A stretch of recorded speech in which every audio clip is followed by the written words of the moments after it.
Assalamualaikum warahmatullahi wabarakatuh. Salam sejahtera untuk kita semua. Selamat siang teman-teman semuanya. Apa kabar yang sudah berkumpul di Zoom meeting kita pada siang hari ini? Semoga semua dalam keadaan sehat walafiat, tidak kurang suatu apapun. Selamat datang di UGM Lip Speak yang keempat yang diadakan oleh Perpustakaan dan Arsip Universitas Gadjah Mada dengan tema hari ini Sensory Marketing, penerapannya di perpustakaan. UGM Lipspeak adalah tempat berbagi wawasan, inspirasi, dan cerita menarik dari dunia perpustakaan dan arsip. Di ujung bulan Januari 2025 ini, saya, Lili Uswah, akan membawakan acara merangkap moderator sampai acara usai nanti. Yang saya hormati Kepala Perpustakaan dan Arsip serta Manajemen Perpustakaan UGM. Saya sapa juga narasumber kita pada hari ini, Mbak Nova Indah Wijayanti. Selamat siang, Mbak Nova. Ya, Mbak Lili. Dan teman-teman, sensory marketing mungkin adalah istilah baru bagi kita. Dan Mbak Nova yang sedang on fire nih menyelesaikan studi S2-nya akan mengupas tuntas tentang hal ini. Dan saya sudah tidak sabar untuk mendengarkan paparan dari Mbak Nova. Segera saya persilahkan Mbak Nova 45 menit untuk memaparkan materinya dan nanti akan kita sambung dengan tanya jawab. Dipersilakan Mbak Nova. Ya, terima kasih Mbak Lili atas sambutan dan ini ya panggilannya, dan terima kasih juga pada Pak Arief atas sambutannya. Dan saya juga sebelumnya mengucapkan Assalamualaikum warahmatullahi wabarakatuh untuk semua rekan-rekan yang ada di sini. Yang saya hormati Kepala Perpustakaan dan Arsip Universitas Gadjah Mada, Bapak Arief Surahman. Yang saya hormati Manajemen Perpustakaan dan Arsip Universitas Gadjah Mada. Dan juga yang saya banggakan rekan-rekan Forum Pustakawan UGM atas kerjasamanya ya, acara ini sudah bisa terlaksana. Dan saya izin share screen, tapi sebelumnya saya minta teman-teman di sini open cam dong, karena kita hari ini akan ngobrolin tentang sensori, dan sensori yang paling bisa kita rasakan saat Zoom adalah suara dan juga penglihatan, jadi mata dan telinga yang akan bisa kita rasakan. Untuk itu boleh kita buka kameranya, jadi kita bisa lihat ekspresi teman-teman di sana yang mungkin ada yang sedang ngantuk, mungkin ada yang sedang seneng, ada yang sedih, ada yang exciting. Oh, besok tanggal 1 ini. Kayaknya udah pada senyum-senyum nih, besok tanggal 1, kayak Mbak Lili ya. Oke, tanpa berlama-lama saya akan share screen. Sebelumnya, izinkan saya share screen dulu. Sudah terlihat belum? Belum ya? Oke. Belum. Oke, saya share dulu. Sudah terlihat? Sudah.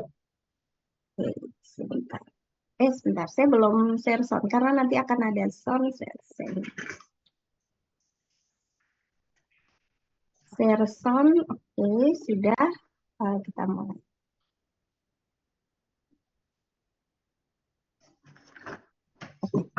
Bismillahirrahmanirrahim, teman-teman, dan juga saya manggilnya teman-teman ya, karena kita usianya kayaknya sama nih, saya seusia sama Mbak Lili nih kayaknya nih. Jadi saya manggilnya teman-teman lebih enak gitu. Kita akan ngobrolin tentang sensori. Boleh kok nanti open mic aja, soalnya kita nanti akan ngobrol bareng. Jadi bukan saya yang akan membawakan materi seorang diri, tapi kita akan ngobrol bareng. Hanya pastikan suaranya tidak mengganggu sekitar. Pastikan Anda sendiri dan juga tidak di keramaian. Jadi nanti kita akan bisa dengar juga suara teman-teman di sini. Dan ini adalah judulnya, Sensory Marketing Melibatkan Indera untuk Mengubah Pengalaman Berkunjung ke Perpustakaan. Saya Nova Indah Wijayanti, Pustakawan Universitas Gadjah Mada. Oke, ini agenda kita siang ini sih yang mau kita obrolin. Kita ada pengantar, kemudian mengapa sih sensori penting, nanti kita akan bahas juga. Kemudian kita akan mengenal lebih dalam, dan juga yang tentu kita tunggu bersama nih penerapannya di perpustakaan ini, gimana sih bisa diterapkan sensori untuk apa saja di perpustakaan dan bagaimana penerapannya. Oke, ini latar belakang kenapa tema hari ini adalah tentang sensori. Yang pertama tentu saja membuka wawasan kita bersama bahwa ternyata cabang marketing itu ada banyak banget ya. Mungkin kita sudah mengenal marketing mix 4P itu Mas Arief udah hafal banget ya. 4P apa aja? Price, product, people, dan place itu sudah kita kenal. Marketing yang lain relationship marketing. Jadi marketing yang untuk hubungan jangka panjang baik dengan customer maupun dengan stakeholder. Kalau perpustakaan kan stakeholdernya ada manajemen, kemudian ada karyawan, kemudian ada rekanan e-book, kemudian rekanan buku cetak, dan juga perpustakaan lain itu adalah masuk dalam relationship marketing. Ini kayaknya perlu bahasan tersendiri. Dan juga ada guerrilla marketing, itu juga perlu bahasan sendiri. Jadi ada banyak sekali cabang marketing konsepnya yang bisa kita terapkan. Dan kali ini kita akan membahas tentang sensory marketing. Tujuannya apa sih? Tujuan ultimate goals-nya ini nanti kita bisa menjadikan perpustakaan ini sebagai pusat destinasi di institusi kita.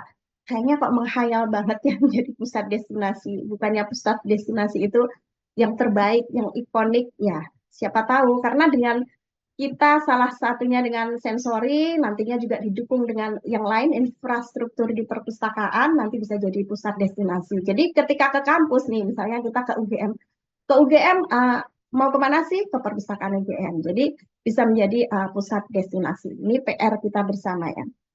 Kemudian yang juga menjadi latar belakangnya adalah meningkatkan pengalaman dan keterlibatan pengguna atau bahasa marketingnya itu uh, awareness dan engagement. Jadi itu bisa meningkatkan uh, memori dan akhirnya akan pengguna itu terikat dan akhirnya datang lagi ke perpustakaan.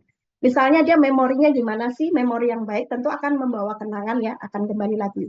Tapi ketika memorinya tidak baik, memorinya bahkan buruk, itu membuat dia tidak lagi datang atau bahkan kapok memberikan testimoni yang kurang bagus. Kalau ibaratnya di review ya, di review e-commerce itu dapat bintang 1. Kita kan pengennya bintang 5 ya. Perpustakaannya dapat bintang 5 testimoninya.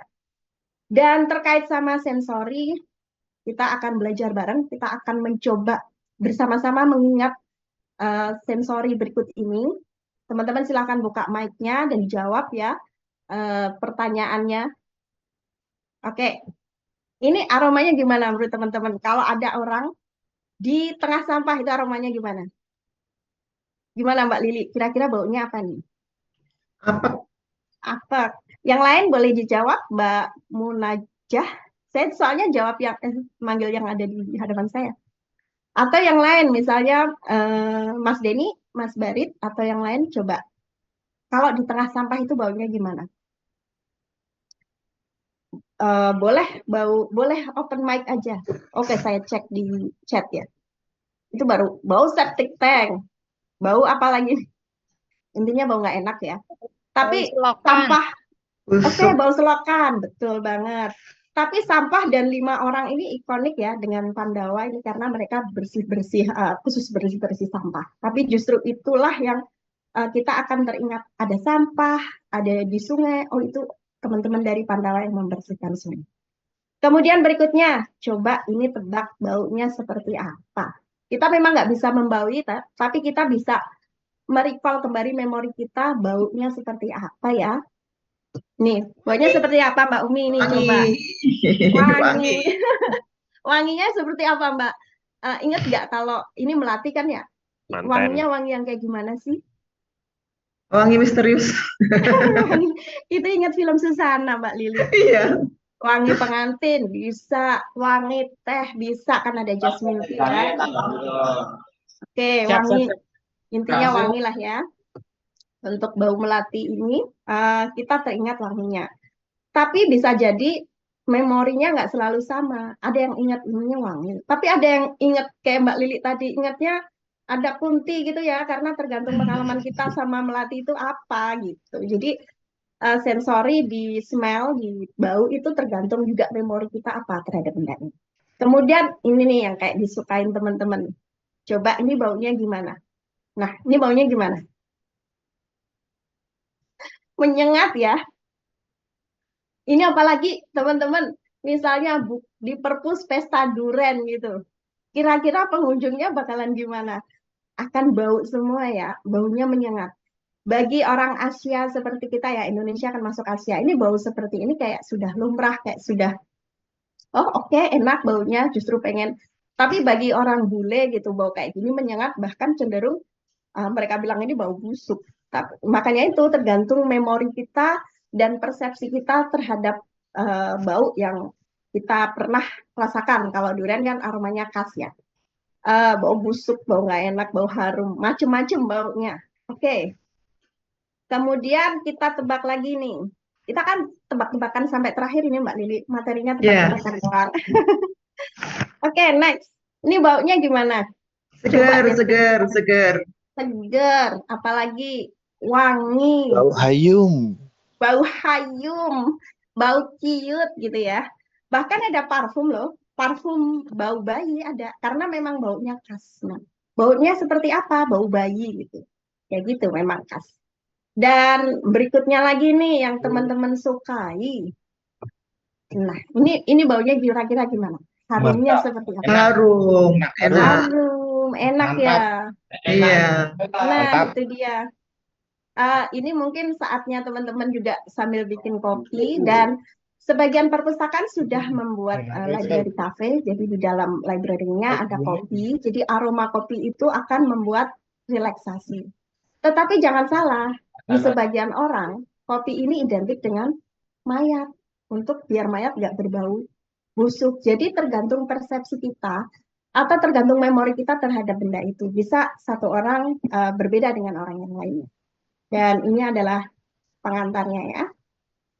Dan itu apa sih yang dinamakan sensori? Ini saya ambil dari Holton B tahun 2020. Jadi intinya adalah kita mengaktifkan 5 indera kita, panca indera kita, untuk menstimulasi agar kalau bisnis itu agar customer, kalau perpustakaan itu agar pemustaka itu bisa kemudian engage sama kita, terlibat, loyal. Jadi apa yang kita tawarkan itu akhirnya ditangkap oleh pemustaka, oleh pengguna, oleh customer. Jadi mereka teringat brand kita, kalau itu kaitannya dengan parfum ya dia akan ingat baunya parfum A. Kalau dengan makanan dia ingat baunya makanan. Kalau dengan ruangan dia ingat oh ruangan berbau seperti ini ada di perpustakaan ini loh, ada di perpustakaan BI misalnya khas banget baunya. Jadi memori-memori itu yang akan diingat oleh pemustaka, oleh customer, makanya itu dinamakan sensory marketing. Jadi mengaktifkan dari sisi bau, juga dari sisi penglihatan, sight, dari sisi pendengaran, sound, kemudian dari sisi sentuhan, touch. Tapi kalau touch mungkin kaitannya sama barang ya, sama benda. Kemudian juga memori ini akan terbawa oleh customer gitu ya, sehingga dia akan ingat tentang kita, tentang brand ini, tentang perpustakaan. Nah, itu mengapa penting sih? Seberapa penting sensori? Kenapa harus kita stimulasi dengan sensori? Nah, ternyata memang sensori itu membawa dampak besar bagi konsumen, bagi tentang brand gitu ya. Sebagai contoh, parfum-parfum itu kan yang parfum mahal mungkin ini yang tahu yang sering ketemu sama pejabat sama artis gitu ya. Parfum-parfum mahal kan beda sama parfum-parfum apa namanya supermarket. Karena supermarket itu kan hanya memiliki kandungan yang sedikit dibanding parfum mahal yang memang kandungannya murni.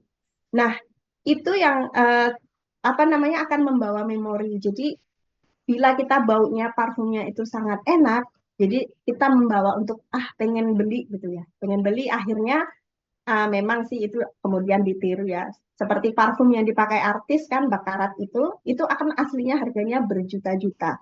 Tapi karena baunya sangat enak, makanya konsumen-konsumen yang tidak bisa membeli akhirnya membeli tiruannya. Nah, itu menjadi apa ya? Menjadi membawa kita pengen juga memiliki. Kemudian apa saja sih dampaknya? Nah, itu bisa membawa hubungan yang emosional dan loyalitas. Kayak misalnya sudah cocok dengan brand kopi merek tertentu, misalnya kita sebut aja kopi kenangan ya. Kita sudah hafal sampai baunya, sampai rasanya, karena dia membangkitkan sensorinya itu lewat bau dan lewat rasa kan, lewat taste. Makanya kemudian ingin beli lagi, besoknya ingin beli lagi, dan tidak mau beralih ke yang lain. Atau bisa juga bau yang sangat khas, yang dikenal oleh semua orang tuh bau apa juga? Bau Indomie. Indomie itu khas banget. Teman-teman coba di dalam ruangan masak Indomie itu pasti baunya nyebar dan teman-teman yang lainnya akhirnya pengen. Itu kan baunya khas. Indomie sama Sarimi, sama Supermi, sama mie Gaga dan mie yang lain itu beda. Teman-teman akan bisa kenal kok, ini bau Indomie. Yang ini mie, aku kok nggak kenal baunya karena belum pernah. Tapi kalau Indomie itu kayaknya semua orang sudah kenal ya. Kemudian juga selain itu dampaknya adalah pengalaman multisensorik dan tadi juga bisa meningkatkan keterlibatan pelanggan dan juga mengenal brand itu sendiri. Nah, salah satu yang bisa diingat misalnya kan tadi kita ngomongin ngomongin bau. Nah, sekarang masalah pandangan ya, masalah penglihatan. Ada warna-warna tertentu yang bisa mengingatkan kita pada brandnya. Misalnya warna oranye, itu biasanya ngingetin warna apa? Kalau di e-commerce, warna Shopee kan. Kalau hijau warna apa? Warna Tokopedia. Kalau biru apa? Warna blibli.com. Kok apal ya? Apa? Karena memang terbiasa belanja gitu. Jadi kayak warna-warna itu mengingatkan pada kita terhadap brandnya. Nah, itu penerapannya gimana sih di perpus warna-warna itu? Nanti kita bisa kulik bersama di ujung ya. Kita sekarang masih ngobrolin dampaknya.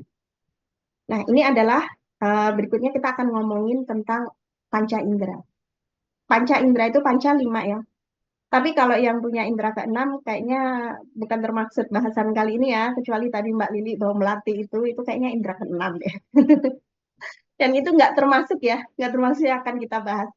Tapi ada 5 panca indera yang bisa kita stimulus yang namanya sensori. Yang pertama adalah mata atau sight, kemudian adalah hidung ataupun smell, kemudian telinga, pendengaran atau sound.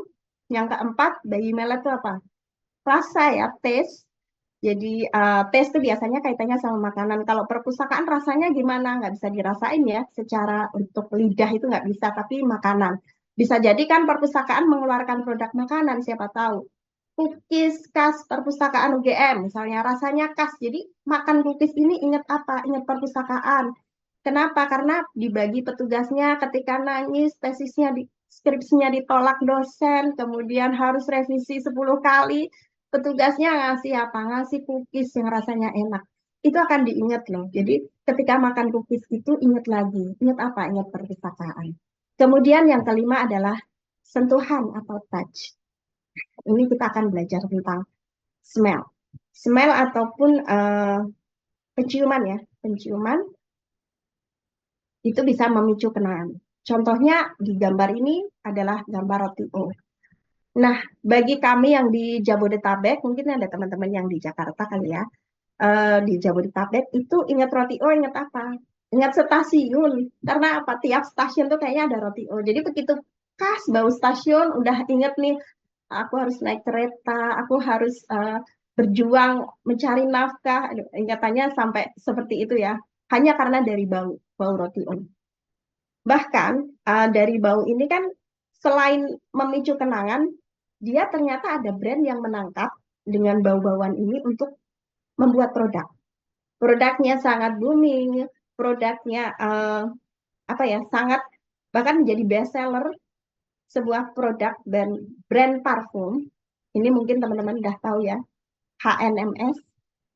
Bacanya gimana ya? Ada yang baca HNMS, ada yang baca HMNS, ada yang baca humans, bahkan dari penamaan sendiri menimbulkan perdebatan di kalangan netizen. Dan ini justru menjadi viral ya, sengaja dibikin brandnya, udah terserah nyebutnya mau apa. Kemudian kenapa ini dari aromanya kemudian membuat brand ini menjadi booming? Karena dari aromanya mereka jual parfum, jualnya online. Teman-teman bisa bayangkan jual parfum online. Rata-rata kan jual parfum itu kita cobain ya, kita tester dulu. baunya seperti apa, baru kita beli. Tapi enggak, dengan HNMS ini, dia kekuatannya di storytellingnya. Kekuatannya itu menyampaikan cerita yang kuat, latar belakang parfum ini dari mana, kemudian dibikin oleh apa, aromanya itu digambarkan kayak tadi yang pertama kita latihan itu. Aromanya apa? Aromanya ada yang manis, ada yang aromanya kuat, ada yang aromanya eh, strong, aromanya apa namanya? Cowok banget, ada yang aromanya cewek banget. Jadi parfum, aroma itu digambarkan oleh brand ini sehingga mereka tuh jualannya laku. Padahal apa namanya parfum kan pasti dibauin ya, tapi dengan cerita aja mereka bisa jualan parfum yang best seller. Nah, kalau ini teman-teman coba yang pernah lihat ini iklan apa kira-kira? Iklan apa juga? Ada yang tahu nggak ini iklan apa? Coba ingat warnanya iklan apa? Kira-kira dengan warna ini tuh mengingatkan teman-teman sama brand apa? Ini brand yang diboykot. Tahu nggak brand apa? Ini adalah iklan McDonald. Iklan ini ada, dia bikin iklan billboard 100 meter dari McDonald. Kalau nggak salah ini di Denmark ya. 100 meter dari tokonya, dari restonya. Dan ini iklannya nggak ada gambar sama sekali logo, nggak ada gambar produk.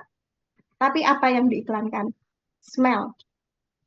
Jadi mereka menaruh bau khas French fries-nya McDonald di situ. Jadi orang-orang akan penasaran ini apa ya, mereka cium, oh bau French fries, akhirnya nengok ke kiri, itu tokonya, jadi mengundang orang-orang untuk beli. Nah itu makanya sensori itu tidak hanya rasa di restoran, bahkan bau itu juga akan mengundang orang untuk datang. Ini adalah iklan dari McDonald, walaupun sekarang sudah di boykot ya. Tapi kita coba kalau di Jogja nih, di teman-teman yang ada Jogja, Jogja ayam paling terkenal apa? Ayam paling banyak dibeli. Suharti. Berarti. Kayaknya sesuai usia ya Mbak. Kalau yang olive atau rocket chicken laku nggak di Jogja? Aku. Nah itu kan baunya beda-beda ya Mbak Lili. Antara Bu Harti, rocket chicken, olive, itu misalnya kita matanya ditutup udah bisa tahu dong. Ini pasti ayam Bu Harti, kalau Mbak Lili pasti milih yang itu. Terus kemudian teman-teman mahasiswa nih, mahasiswa yang S1, biasanya kan pilih olive atau roketnya. Jadi ya ada yang bilang olive, ayam geprek, no baunya gimana? Baunya pedes. Ada yang jawab ayam geprek soalnya.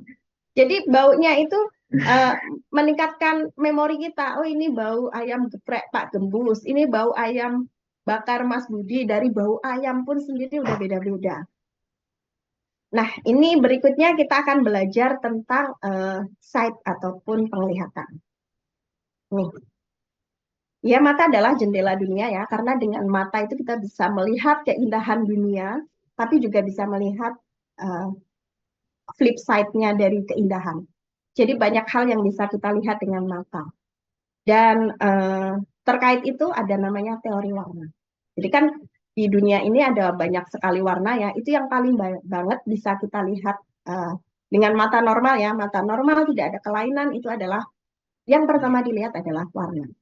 Sekarang nih, apabila ada warna ini nih, benar nggak teman-teman asosiasinya kayak gini? Jadi apabila warna kuning nih, warna kuning tuh ngingetin sama apa sih? Yang lapar pasti ingatnya nasi kuning.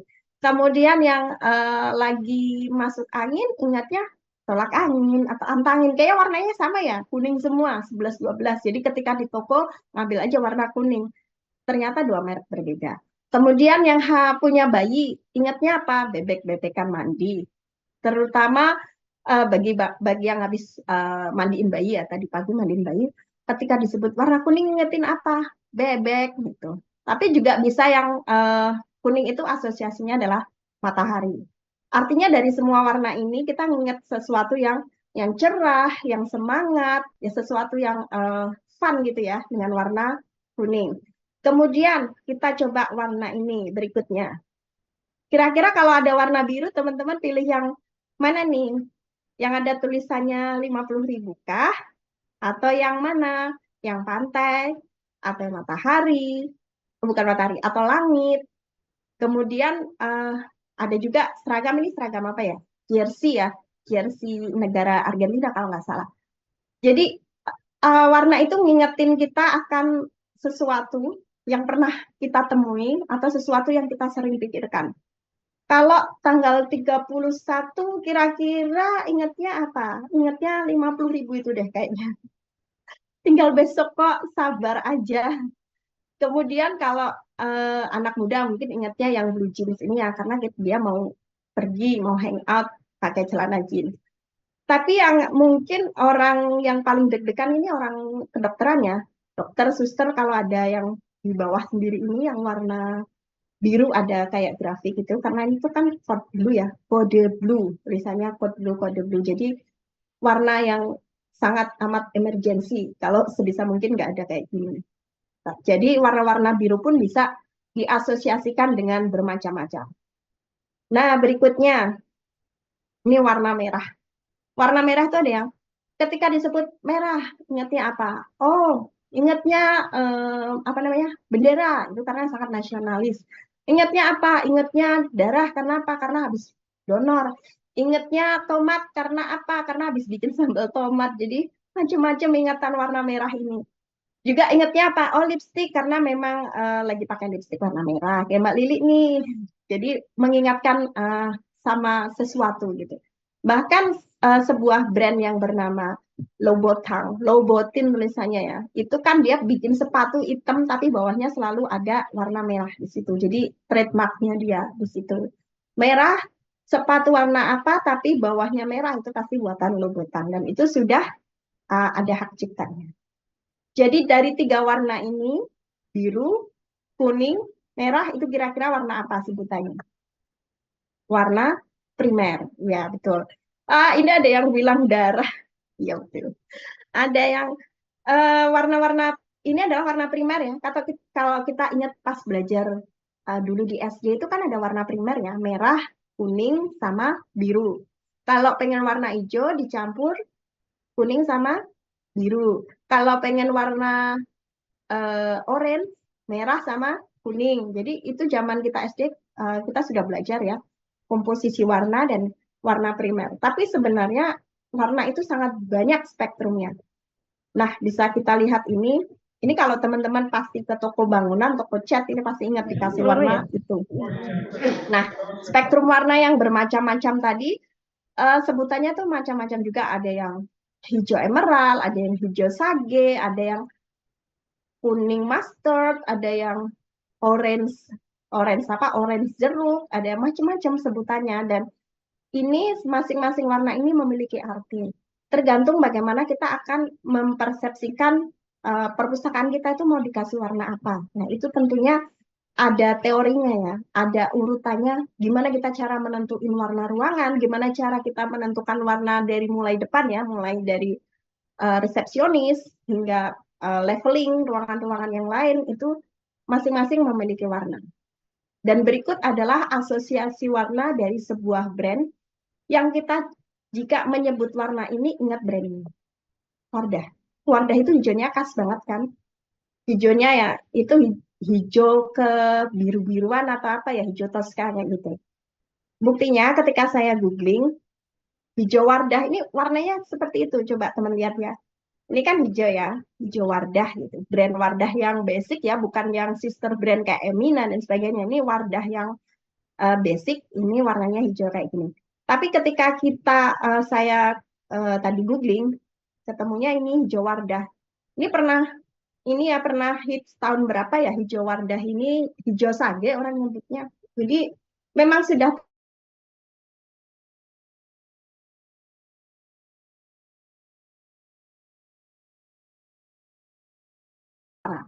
suara-suara seperti apa yang akan saya putar ini akan mengingatkan teman-teman tentang suara apa ya gitu ya. Nanti boleh di kolom komentar, boleh di kolom komentar ingatnya YouTube. boleh di chat atau boleh di apa namanya? Boleh di mic-nya di open mic aja. Suara apa kira-kira ya? Coba ini teman-teman ngingetin ini sama apa?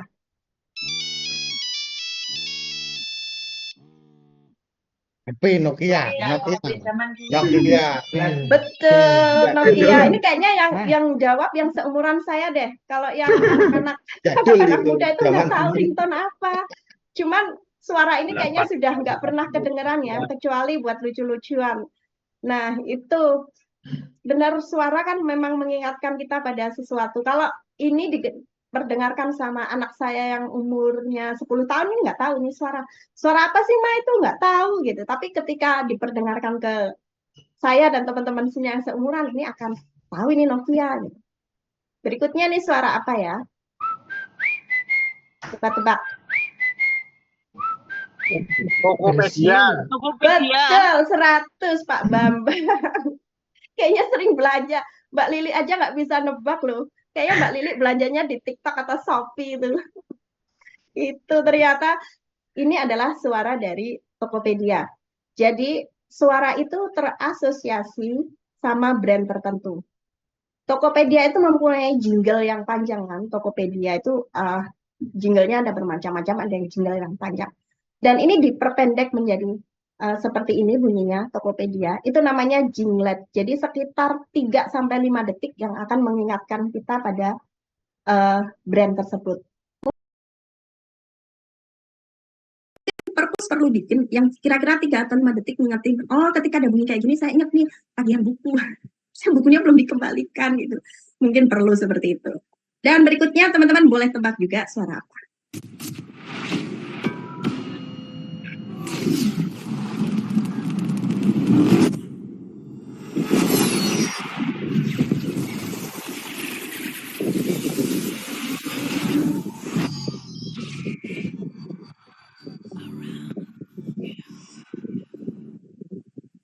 Putar film ya, bioskop. Iya, betul. Ini yang bisa jawab Mbak Lili ini.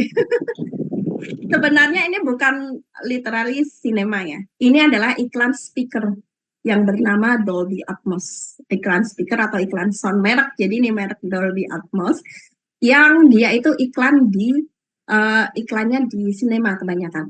Karena kan iklan itu banyak ya. Kita ngomongin iklan. Iklan tuh ada di radio, ada di televisi, ada di YouTube, ada di sosmed, ada di billboard, dan yang sinema itu juga identiknya dengan Dolby Atmos. Padahal ini merek brand speaker, tapi kita ingatnya itu sih. Oke, berikutnya tentang taste atau tentang rasa. Ini saya ngetesnya gimana ya? Oke, kita lihat gambar aja. Yang sebelah ini gula. Rasanya apa teman-teman? Manis. Terima kasih Mbak. Terus kemudian berikutnya adalah garam. Garam rasanya apa? Asin. Pare rasanya apa? Pahit. Pahit. Aduh, jangan curhat dong. Curhat kalau hidupnya pahit. Kemudian yang terakhir rasa gorengan. Rasa gorengan tuh kayak gimana kalau dideskripsikan? Gurih. Ya, betul. Crunchy. Tapi bisa juga mengingatkan kolesterol. Sudah di sini ada bisikan kolesterol. Jadi bisa terasosiasi dari rasa tuh ingat apa. Kemudian berikutnya, sentuhan. Meskipun kita nggak menyentuh, meskipun kita nggak bisa merasakan, tapi kita pernah bisa membayangkan. Nah, es ini gimana? Coba kalau disentuh, gimana rasanya? Sebentar. Balik dulu. Es ini gimana? Dingin kan? Dingin. Panci di atas kompor disentuh kira-kira gimana? Panas.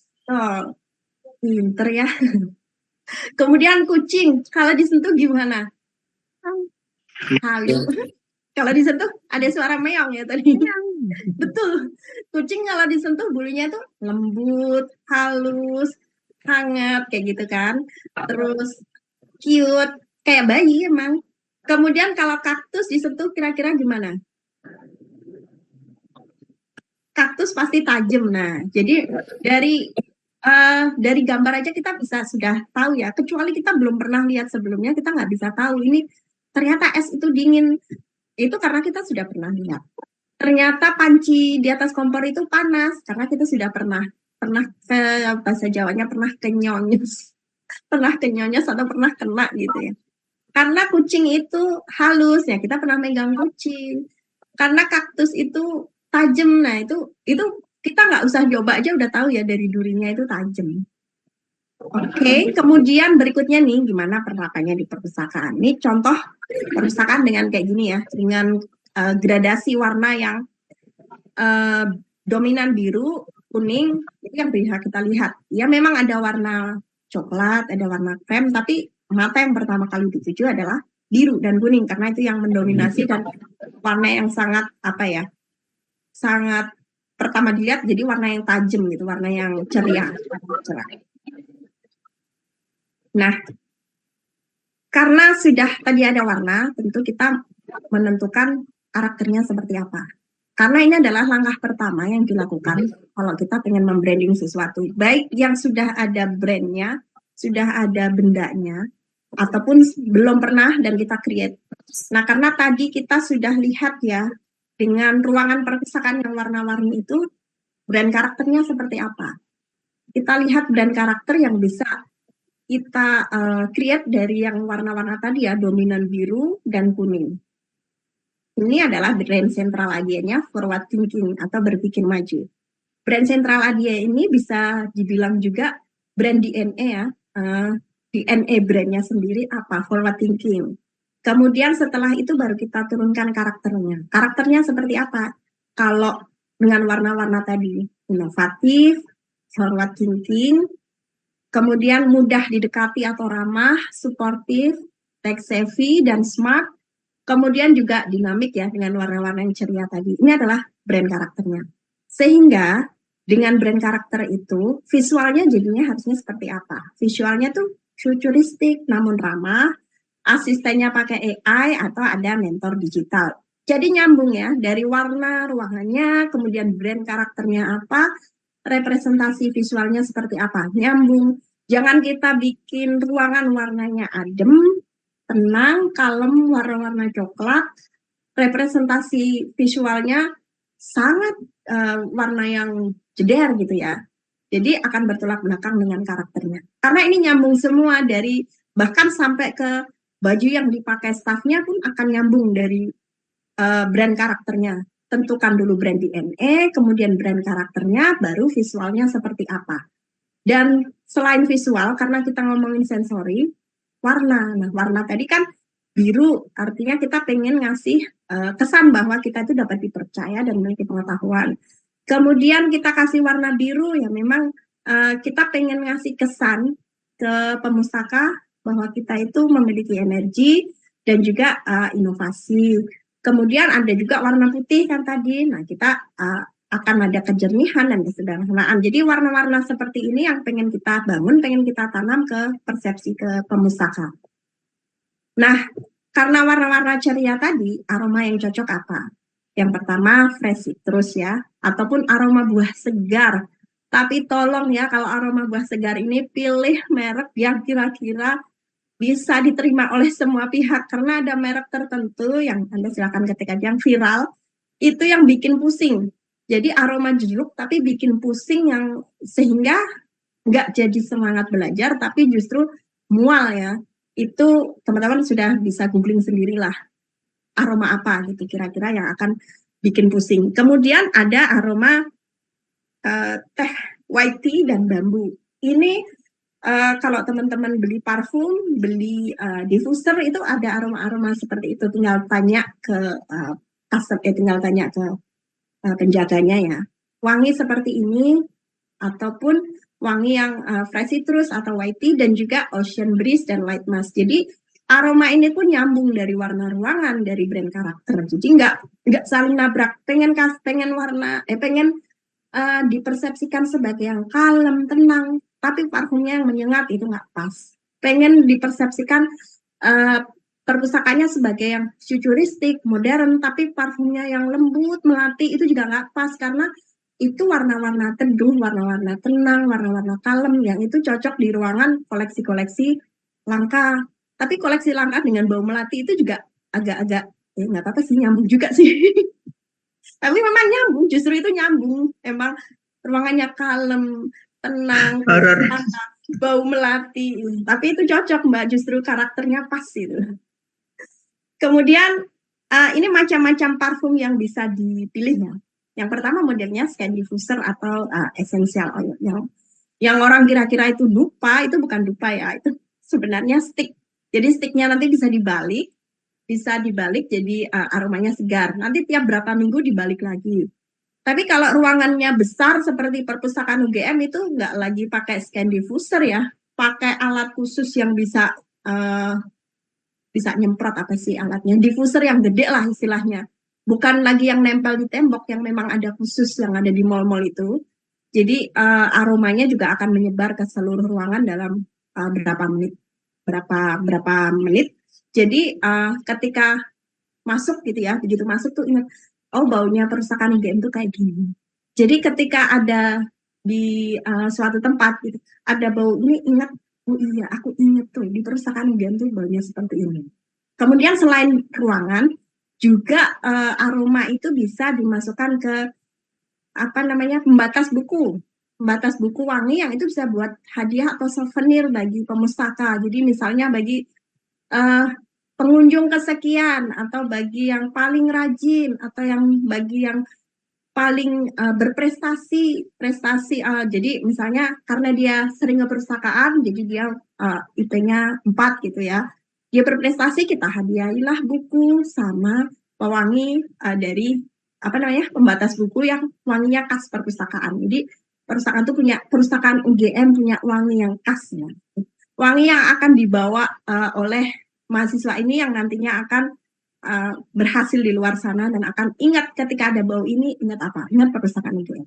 Kemudian juga ada yang modelnya air freshener yang ini bisa dipasang di tembok yang di dekat ruang-ruang yang ada komputernya, biasanya seperti itu, bisa ditempel di situ. Dan aromanya yang dipilih adalah yang tadi, wangi citrus, wangi bambu, dan juga ocean breeze. Jika emang ingin persepsinya yang futuristik, ramah, dan juga tech savvy. Nah ini visualnya ini pas banget ya, karena sesuai tadi warnanya kuning biru, makanya pas banget nih kayaknya seragam yang dipakai teman-teman UGM hari ini, kecuali saya Mbak Lili sedang mengisi, ini adalah warna kuning seperti ini. Jadi memang merepresentasikan yang energik, muda, ceria, dan ramah, seperti itu ya. Harapannya semoga yang pakai pun nanti juga ceria pakai warna ini. Adapun visual dan gestur dari SDM itu perlu materi khusus yang bernama grooming. Nah ini kayaknya yang cocok Mbak Lili, karena memang grooming itu kayak kursus kepribadian ya kali ya. Jadi cara kita berdiri, cara kita bicara, cara kita duduk, cara kita menyapa itu ada pelajaran sendiri. Bahkan sampai ke laki-laki potongan rambutnya harus seperti apa. Kemudian perempuan harus pegang tasnya seperti apa ketika acara formal. Kemudian kalau acara ini bajunya seperti apa, itu ada pelajaran khusus ya, pelajaran namanya grooming. Jadi itu sudah meliputi semua, bahkan sampai make up-nya seperti apa. Ini kayaknya nextnya perlu Mbak Lili nih yang bawain materi grooming ini kan, karena memang tampilan visual ini yang akan bisa dilihat oleh pemustaka. Nah berikutnya kita akan coba sound asli nih teman-teman, akan coba sound asli bila ada announcer di perpustakaan seperti apa. Untuk itu saya minta bantuan ke Mbak Lili jadi announcer, kira-kira kalau di perpustakaan ada suara ini gimana? Saya sengaja nggak pakai AI ya, karena suaranya, kita punya suara yang bagus kok Mbak Lili. Jadi ya kita coba. Selamat datang di Perpustakaan dan Arsip Universitas Gadjah Mada. Kami senang menyambut Anda di ruang literasi dan pembelajaran ini. Untuk kenyamanan bersama, kami mengimbau seluruh pengunjung untuk mengisi presensi di meja layanan atau melalui sistem yang telah disediakan. Terima kasih atas kerjasamanya. Selamat membaca dan belajar. Iya, terima kasih Mbak Lili. Jadi itu sound itu bisa direkam, kemudian kita putar di perpustakaan, mungkin sebagai pagi-pagi sebagai ucapan selamat, ataupun nanti diputar lagi, atau pada saat perpus tutup nanti ada suara closing, suara Mbak Lili. Perpustakaan UGM beruntung banget nih ada Mbak Lili, jadi nggak perlu pakai AI karena suaranya udah bagus banget. dan suaranya sesuai dengan karakter perpustakaan UGM ya, tech savvy, kemudian mengakar kuat menjulang tinggi, ini udah Mbak Lili banget. Jadi kalau dengar suara Mbak Lili itu suara perpustakaan UGM. Emang sengaja kita branding suaranya Mbak Lili. Jadi seperti itu teman-teman, jadi bisa dipraktekkan dan bisa diputarkan juga di perpustakaan. Ketika opening, ketika menyapa pengunjung, jangan kalah sama tahu bulat. Tahu bulat itu kita ingat kan, tahu bulat itu soundnya itu bukan asli, soundnya itu diputar-putar aja, dia pakai recording, pakai speaker diputar-putar, dia bisa muterin tahu bulat, akhirnya kita terngiang-ngiang, oh ini tahu bulat, ini saya harus beli tahu bulat 5.000-an harganya. 500-an digoreng dadakan, nah gitu kan. Apalagi perpus ya, kita perlu membuat suara yang khas. Dan berikutnya sebelum closing saya ingin memutarkan sedikit video dan soundnya silakan diartikan sendiri ya.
Ya, begitulah akhir dari materi saya dan terima kasih atas perhatian teman-teman. Mungkin kita bisa diskusi bersama dan selamat siang. Assalamualaikum warahmatullahi wabarakatuh. Waalaikumsalam warahmatullahi wabarakatuh. Kita berikan aplaus yang meriah untuk Mbak Nova bisa memberikan aksi di Zoom. Dan teman-teman semuanya, ini memang sesuatu yang baru. Dan jarang-jarang perpustakaan membahas tentang materi ini, tentang sensory marketing ini. Dan saya yakin teman-teman pada hari ini sudah mendapatkan wawasan yang sangat luar biasa dari apa yang sudah disampaikan oleh Mbak Nova yang sehari-hari bekerja di perpustakaan UGM Jakarta. Dan apa yang disajikan oleh Mbak Nova tadi, perpustakaan sebagai pusat destinasi utama di kampus dan juga meningkatkan pengalaman dan keterlibatan pengguna di perpustakaan tentu akan bisa terrealisasi ketika kita mengaplikasikan ini di perpustakaan kita. Baik teman-teman, ini sudah memasuki waktu untuk tanya jawab. Pas sekali waktunya 45 menit tadi disampaikan oleh Mbak Nova. Kita ada waktu setengah jam untuk silahkan jika ada teman-teman yang mempunyai pertanyaan terkait dengan materi yang sudah disajikan oleh Mbak Nova tadi, bisa menyampaikan dengan tertulis atau juga bisa dengan raise hand. Yang pertama Bu Yulis, kami persilahkan untuk open mic-nya. Ya, terima kasih Mbak Lili dan Mbak Nova. Ya. Mohon maaf ini saya tidak bisa open cam karena ada di suatu tempat. Mohon maaf. Sangat menarik apa yang disampaikan oleh Mbak Nova tadi ya tentang sensory marketing gitu. Mbak Nova mungkin bisa ini ya, mungkin bisa praktek praktisnya aja deh gitu untuk perpustakaan, untuk meningkatkan engagement perpustakaan dan arsip begitu terutama di Universitas Gadjah Mada karena tentunya masing-masing perguruan tinggi memiliki ini ya, memiliki hal yang berbeda-beda begitu. Hal yang paling mungkin secara praktis kita lakukan tentunya dengan costly-nya nggak tinggi, nggak costly gitu, jadi pakai biaya yang secara efisien dan efektif yang kita punya gitu, di samping memanfaatkan brand Universitas Gadjah Mada misalnya, apa hal-hal praktis yang bisa kita implementasikan untuk meningkatkan engagement, jadi ini terkenang-kenang, misalnya kalau terkenang-kenang dengan universitas, dengan perpustakaan dan arsip Universitas Gadjah Mada. Terima kasih. Oke, langsung ya Mbak Lili. Langsung dijawab. Terima kasih Bu Yulis. Aduh, saya pengen lihat Bu Yulis nih ada di mana. Oke, Bu Yulis, yang paling bisa kita aplikasikan, implementasikan adalah aroma. Jadi begitu masuk ke perpustakaan itu aroma apa? Karena memang dari sisi tampilan sudah ya, di perpustakaan itu sudah melalui pembenahan sana sini, mungkin perlu ada signage juga ya yang lebih jelas lagi, mungkin seperti itu, atau perlu ada perlu ada area yang menandakan warna itu, menandakan warna. Apakah misalnya coloringnya, apakah ini warna untuk misalnya biru untuk untuk area public area, yang warna ini untuk yang silent room. Jadi itu bisa dari sisi warna. Kemudian yang pertama tadi dari sisi aroma, karena memang saya belum pernah tahu ada aroma khas perpustakaan kecuali aroma buku. Jadi aroma buku pun itu semua perpustakaan kayaknya sama ya, buku aromanya seperti apa, buku baru dan buku lama. Jadi mungkin perlu diobrolin bersama aroma apa yang disepakati yang merepresentasikan perpustakaan UGM seperti apa. Apakah tadi aroma yang bikin semangat belajar, yang bikin biar cepat lulus, jadi aroma, tadi ada yang bilang Stella jeruk, kayaknya itu bikin cepat pergi dari perpus kalau aromanya itu. Aromanya perlu disepakati dulu, kemudian dari sisi aroma kan pemilihan apa gitu, selain kita pengen persepsi apa, orang itu ketika datang ke perpus semangat, atau aroma yang menenangkan. Nah, itu dulu yang dipilih. Jadi kalau aroma yang menenangkan kan lavender, vanilla, kemudian pinus kayak gitu. Jadi perlu dipikirkan terlebih dahulu persepsi apa yang pengen kita dapat dari pemakai, dari pemustaka. Kalau yang ceria kan tadi sudah, yang tenang sudah. Setelah itu baru kita pilih alatnya. Nah, alat untuk ruangan besar dan ruangan kecil itu beda. Kalau ruangan kecil itu sekitar 300-an ya, dengan saya ambil brand yang paling oke wanginya, brand Secret Garden, itu 300-an. Untuk ruangan kecil sekitar maksimal 120 meter, dan itu pakai yang modelnya stick, yang setiap 2 minggu sekali kita balik, dan itu bertahan selama 3-6 bulan. Jadi bisa dihitung misalnya, oke lah kita ngirit 6 bulan, jadi setahun cuma 600.000. Tapi kalau yang ruangannya gede, yang lobby, itu butuh alat penyemprot, alat freshener, itu sekitar 2-3 juta alatnya saja. Jadi tergantung jangkauan ruangannya dan juga tergantung aromanya. Jadi ya budget setahun sekitar itu 3 juta untuk untuk aroma. Selain aroma ya, kalau masalah penampilan memang harus pelajaran khusus. Staff dapat pelajaran grooming, jadi ada workshop khusus tentang grooming. Workshopnya bisa dari SDM UGM sendiri ataupun mengundang dari tempat lain. Mungkin Mbak Lili sendiri sudah banyak narsum-narsum tentang grooming. Itu sih Bu Yulis yang bisa kita lakukan.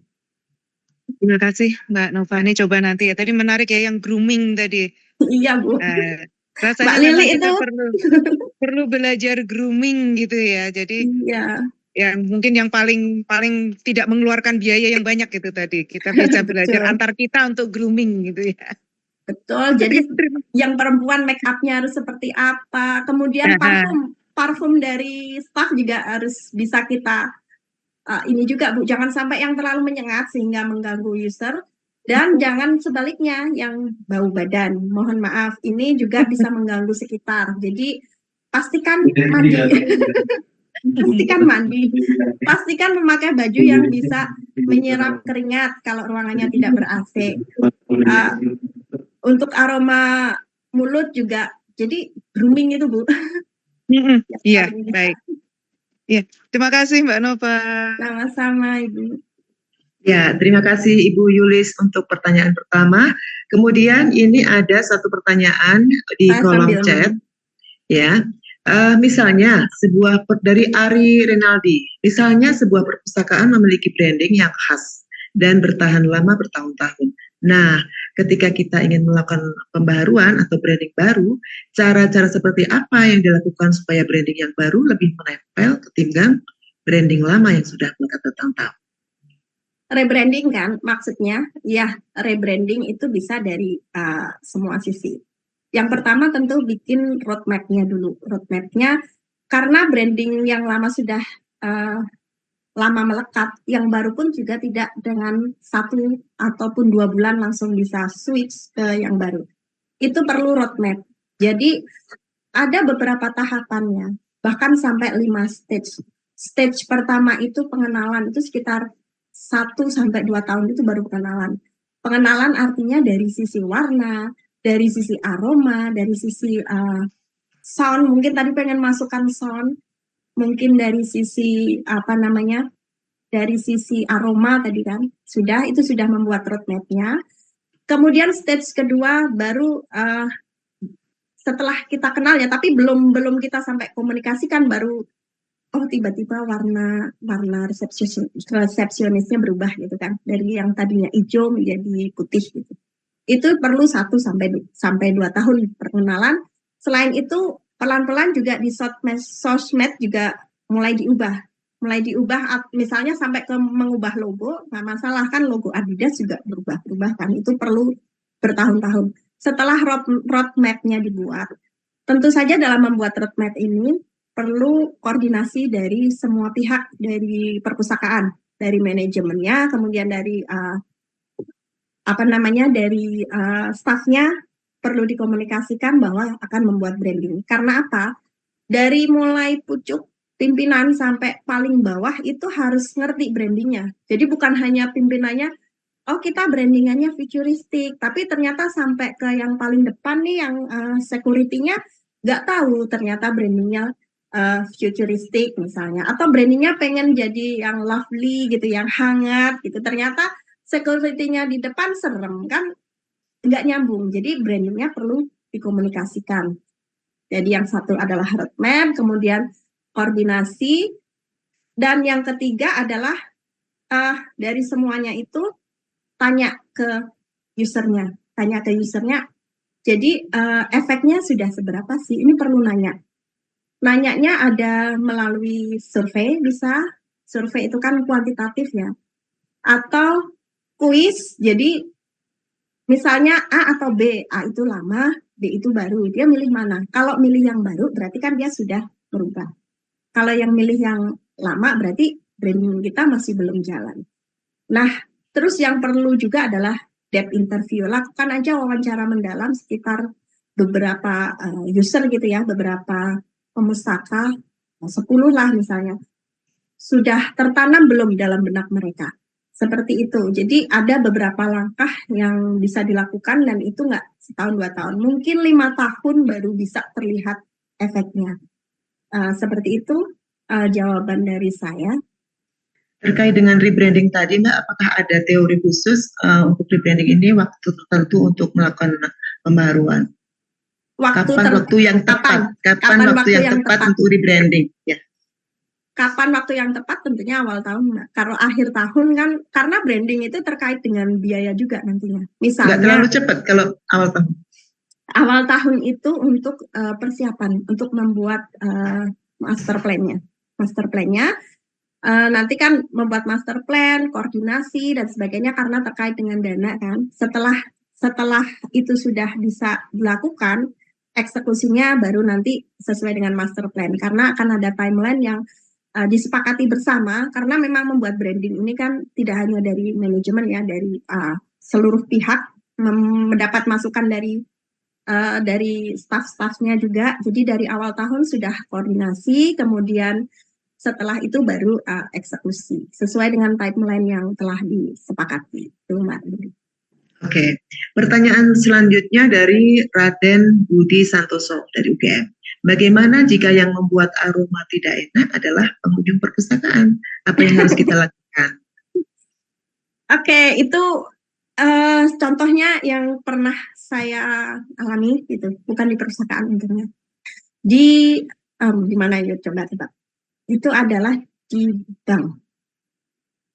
Di bank itu tentunya ada customer service ya, dari satpam, kemudian dari teller. Ini memang ditegur sama tellernya, ditegur sama bagian customer service-nya.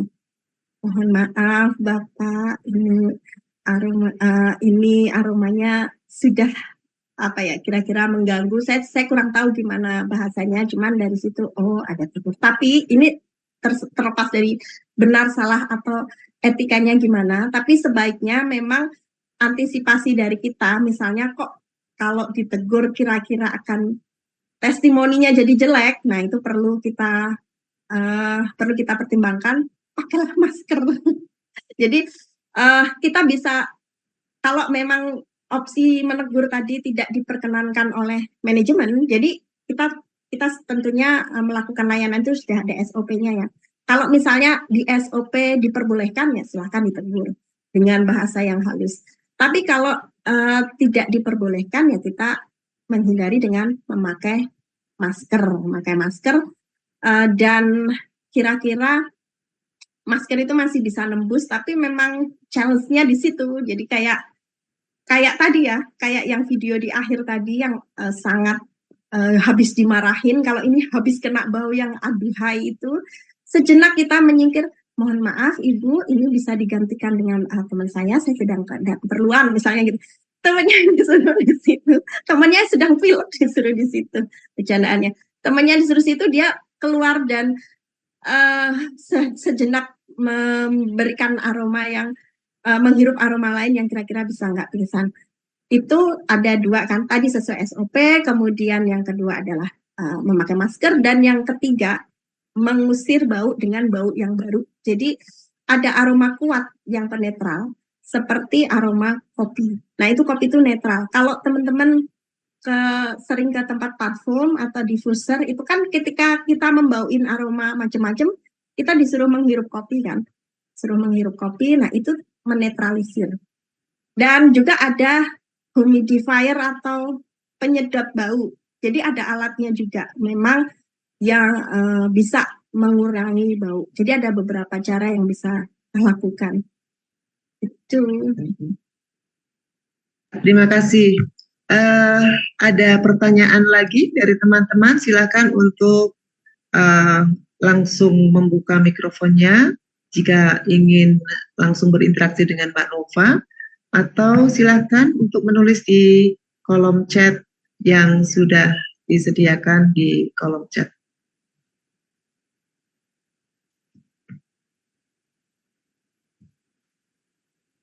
Untuk perpustakaan UGM sendiri, yang Mbak Nova lihat mungkin ada masukan terkait dengan sign-sign yang sudah ada saat ini, apa yang perlu diperbarui. Mungkin ini masih tahun baru gitu ya, kalau misalnya kita mau rebranding atau memasukkan sesuatu ke perpustakaan. Oke, di perpustakaan UGM sendiri mungkin kalau kemarin sudah disampaikan sebenarnya best practice-nya dari Mbak Roroh dan juga Mbak Delta, itu bisa memasang layar yang touchscreen yang juga bisa memberikan informasi gitu ya.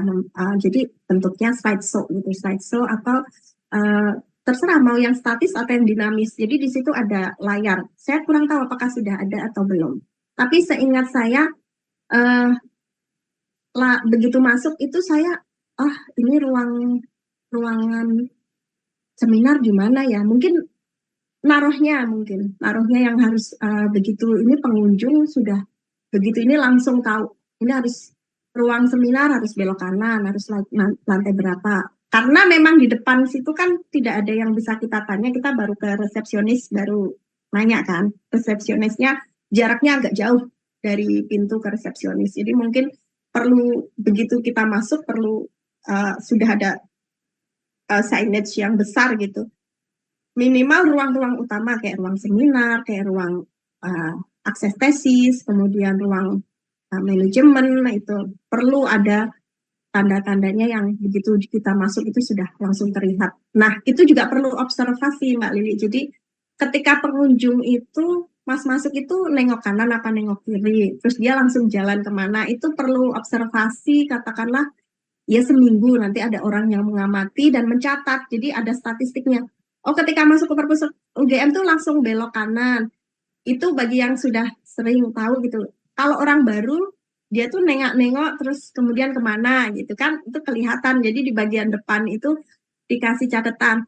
Ada yang baru tengok kanan, ada yang udah tahu langsung menuju lift gitu. Nanti akan datanya akan terlihat di akhir. Oh, ternyata di sini. Jadi perlu, kalau dari saya kan karena sudah tahu, saya langsung ke lift gitu, menuju ke lantai yang saya ini. Tapi kalau bagi yang belum, ini perlu pasang signage-nya di sebelah mana. Kalau orang kebanyakan nengok kanan, berarti ada di sebelah kanan. Itu Mbak Lili. Oke. Baik teman-teman, apakah ada pertanyaan lagi untuk Mbak Nova pada siang hari ini?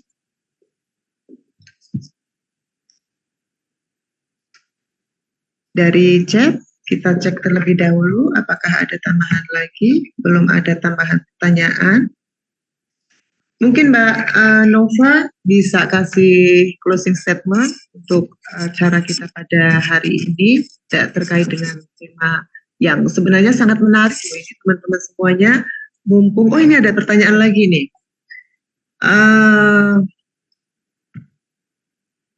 Sebentar, ini langsung brul mau ditutup ya.